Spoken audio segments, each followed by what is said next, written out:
Kami dari kelas 10 IPA 1 ingin mempersembahkan video pembelajaran biologi terkait dengan materi virus. Ikutin terus ya. Virus sendiri merupakan mikroorganisme yang bersifat parasit yang dapat menginfeksi makhluk hidup. Virus berasal dari bahasa Latin yaitu virion yang berarti racun. Keberadaan virus pada awalnya ditemukan oleh Adolf Meyer pada tahun 1883. Pada saat itu, Adolf Meyer sendiri menemukan pada sebuah pohon tembakau, tepatnya di bagian daunnya itu terdapat bercak-bercak. Tapi Adolf Meyer belum mengetahui nih apa sih penyebab dari terjadinya bercak-bercak tersebut. Dan Adolf Meyer pun menyimpulkan bahwa bercak tersebut terjadi karena infeksi dari sebuah bakteri. Beberapa tahun selanjutnya, seorang ilmuwan bernama Dmitri Ivanovsky itu melakukan sebuah percobaan, yaitu dengan cara menyaring getah pohon tembakau yang sakit, dan kemudian getah tersebut akan disuntikan ke pohon tembakau yang sehat. Hasilnya pun menyatakan bahwa pohon tembakau yang sehat itu akan berubah menjadi sakit. Ia menyimpulkan bahwa partikel dari penyebab dari adanya bercak-bercak tersebut adalah sebuah bakteri yang berukuran sangat kecil. Lalu di tahun berikutnya, seorang ilmuwan bernama Martinus Beijerinck itu melakukan sebuah percobaan lagi, yaitu dengan cara menyemprotkan getah yang telah dibuat oleh Dmitri Ivanovsky ke tanaman lainnya secara terus-menerus. Lalu ia pun menyimpulkan bahwa partikel penyebab dari adanya bercak-bercak tersebut merupakan partikel yang lebih sederhana dan lebih kecil dari sebuah bakteri yang biasa ia sebut sebagai virus lolosari. Lalu pada tahun 1935, seorang ilmuwan bernama Wendell Meredith Stanley berhasil mengkristalkan bakteri ini atau virus ini, dan ia beri nama tobacco mosaic virus. Lintang, menurutmu virus itu termasuk makhluk hidup atau benda mati? Makhluk hidup sih. Benda mati nggak sih, Lintang? Kan dia kan bisa berkembang biak. Tapi virus itu nggak bisa hidup kalau misalnya dia tuh nggak ada di dalam sel hidup. Tapi kan intinya dia bisa berkembang biak. Tapi dia benda mati, Lintang. Stop. Pada dasarnya, virus memiliki ciri-ciri seperti makhluk hidup. Namun, dia juga memiliki ciri-ciri seperti benda mati. Oleh karena itu, mengapa virus disebut juga sebagai peralihan dari makhluk hidup dan juga benda mati? Adapun ciri-ciri virus sebagai makhluk hidup, yaitu dia dapat berkembang biak dan bereplikasi. Kemudian, dia memiliki struktur yang bernama kapsid yang terdiri dari protein seperti pada makhluk hidup lainnya. Kemudian, virus juga terdiri atas materi genetik berupa DNA dan RNA. Kalau virus dinyatakan sebagai benda mati, dia itu dapat dikristalkan, bukan seperti makhluk hidup lainnya. Kemudian, dia bisa berkembang, namun dia tidak bisa berkembang jika dia tidak ada di dalam sel makhluk hidup. Dia juga tidak dapat melakukan metabolisme seperti pada makhluk hidup lainnya. Bagaimana menurut kalian? Apakah virus itu bisa disebut sebagai benda mati saja atau makhluk hidup saja? Virus tidak termasuk sel atau disebut juga sebagai aselular karena tidak memiliki bagian-bagian dari sel seperti membran inti, kemudian dinding sel, sitoplasma, dan organel-organel lainnya.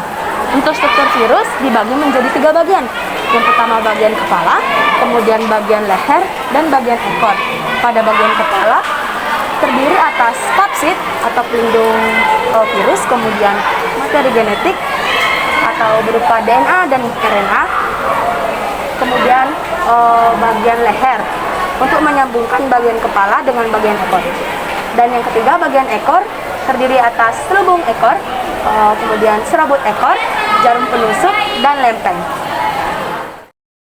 Kalian tahu nggak sih? Ada 2 cara perkembangan virus. Yang pertama ada tahap litik. Tahap litik terjadi disebabkan oleh ketahanan sel yang lebih lemah daripada daya infeksi virus. Akibatnya, sel inang akan pecah dan mati, serta akan menghasilkan virion-virion baru.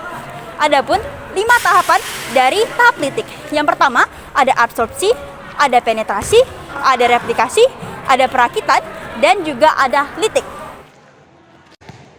Selanjutnya ada tahap lisogenik. Daur lisogenik terjadi jika pertahanan tubuh inang lebih kuat daripada daya infeksi virus. Pada daur ini, sel inang masih bisa bereproduksi dengan normal dan tidak akan langsung pecah. Akan tetapi, DNA virus bakteriofag akan berinteraksi dengan kromosom sel inang membentuk profag.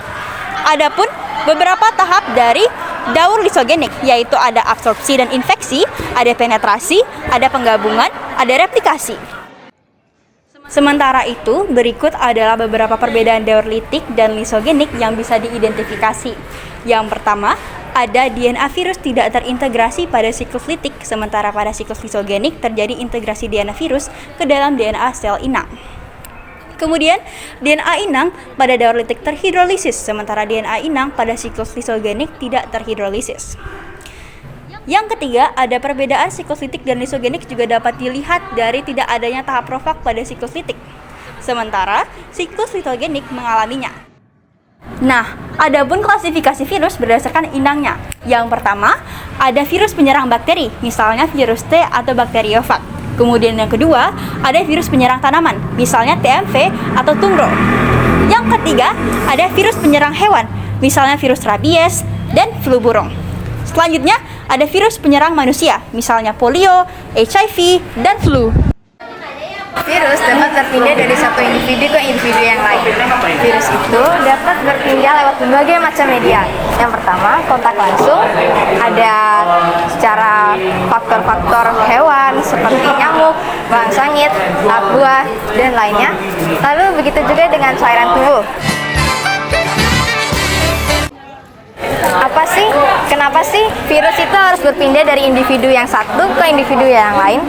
Nah, tujuannya itu adalah untuk bertahan hidup dengan cara bereplikasi di dalam sel makhluk hidup. Sekarang kita membahas seberapa ganasnya suatu virus itu. Ada yang disebut dengan trait of virulency. Virulensi adalah keganasan virus. Lalu trait of itu seperti harus ada sesuatu yang dikorbankan. Jadi, semakin mematikan penyakit yang disebabkan oleh suatu virus, maka semakin tinggi juga virulensi atau keganasan dari virus tersebut. Nah, trade-off antara virulensi dengan penyebaran virus ada 3 kondisi, yaitu antara lain yang pertama, kondisi ketika replikasi virus banyak karena virulensinya juga tinggi. Kedua, kondisi ketika replikasi virus sedikit karena virulensinya yang terlalu rendah. Dan terakhir, kondisi ketika replikasi virus cukup karena virulensinya tidak terlalu tinggi dan tidak terlalu rendah.